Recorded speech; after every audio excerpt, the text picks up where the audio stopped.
70s, after I graduated high school, they had this thing called gong shows, or bong shows.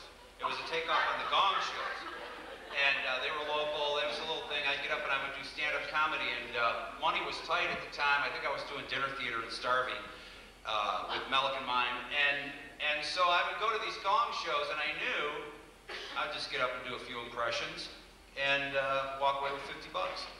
Until one night, a dancer showed up, and I think one of the judges was Don Postles. I can't remember specifics because I was just like blindsided by a dancer named Terrie George, who won the bong show and walked off with my 50 bucks. I don't think I did any bong shows after that. But anyhow, Terrie George is here. She's from the class of 1970.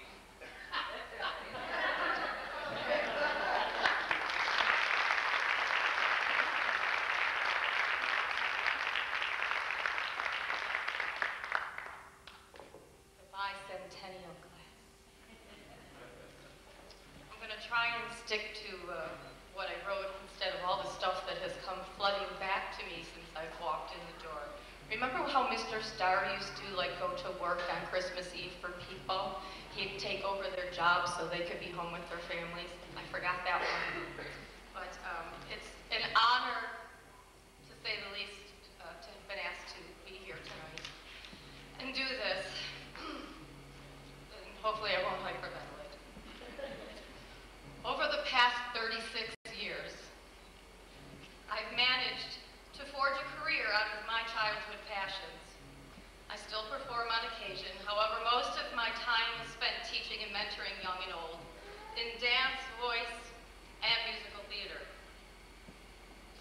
Last fall, I was asked to temporarily return to a position I previously held for many years at Mount St. Mary Academy, teaching dance, theater, and directing their annual school musical.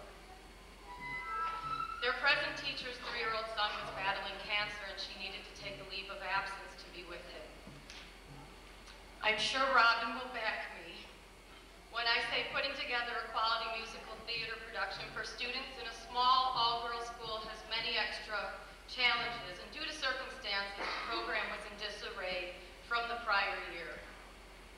The parents were unhappy, the students frustrated, and the administration was in need of someone to rescue the school tradition that began as the fall play in the late 1920s.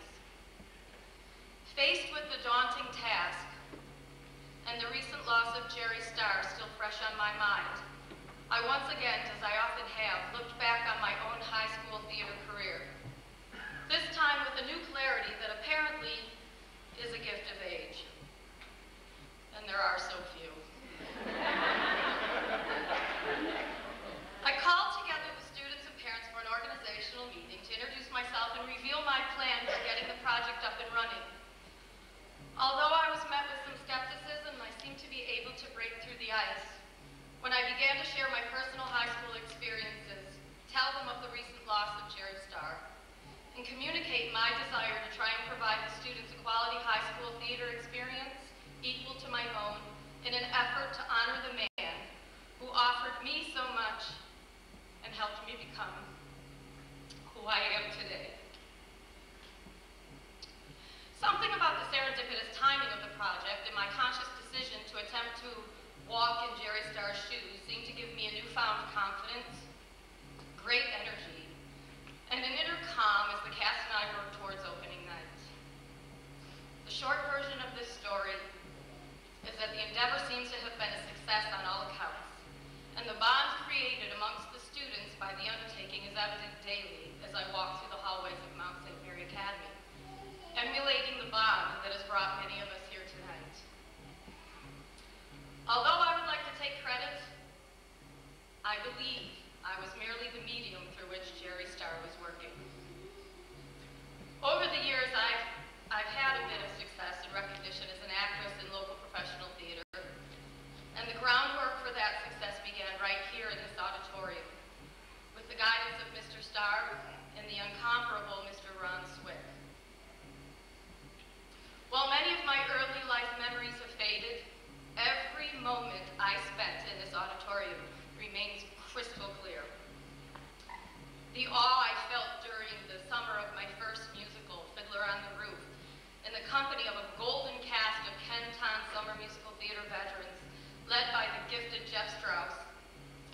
Mike Galani, who would years later offer me my first professional job. As a sophomore, dancing and romancing through I Am 16 going on 17 with Doug O'Brien, while his girlfriend Haley, a senior, sat in a wing about 6 feet away.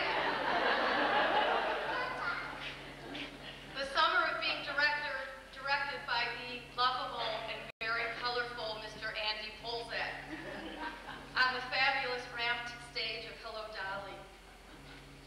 The incredible cartoon world created by Peg Fisher and the brilliantly casted Dave Gray as Little Abner.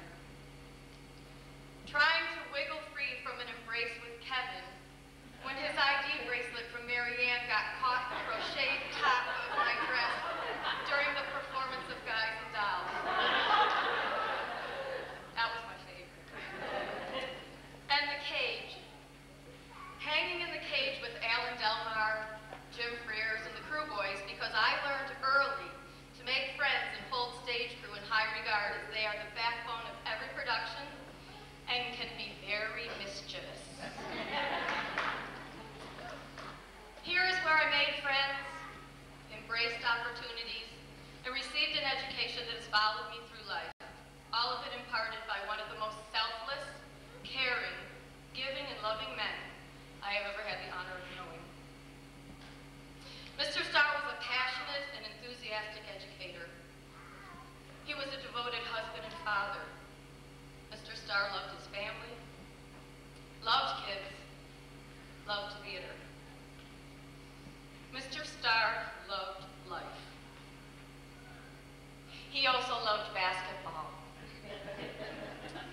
Kevin, Cindy, Robin, and Jody. Out of all the wonderful things that your father had to be proud of, he was most proud of you.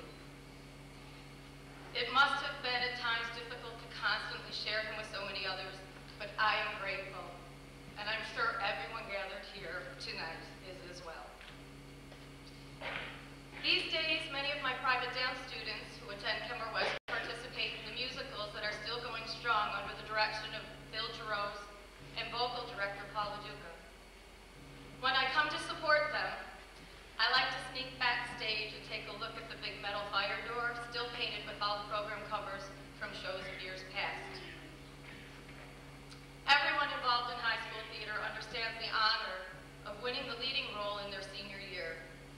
And for me, knowing that that 1976 Annie Get Your Gun program cover painted on that backstage door now resides in the Jerry Starr Auditorium will make having it there a little more special. There's always a moment before every opening night I've enjoyed as an adult when I stop for a moment to think back. I envision Jerry Starr pacing the hallway, wearing his traditional boutonniere, anxiously waiting for the audience to take their seats. Moments before the curtain, he enters the cafeteria to join the cast in the circle and offers some final words of love and encouragement. I close by saying, thank you, Jerry Starr, and Merd.